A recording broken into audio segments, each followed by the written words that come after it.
Cloudy. A slight chance.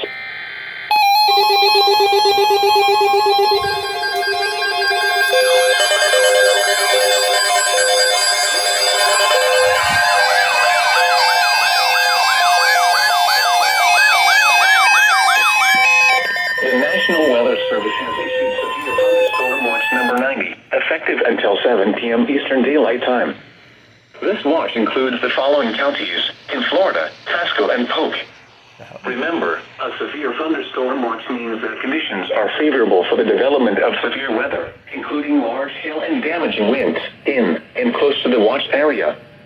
While severe weather may not be imminent, persons should remain alert for rapidly changing weather conditions and listen for later statements and possible warnings. Stay tuned to NOAA Weather Radio, commercial radio, and television outlets or internet sources for the latest severe weather information. Repeating, severe thunderstorm watch number 90 has been issued until 7 p.m. Eastern Daylight Time for the following counties in Florida: Pasco and Polk.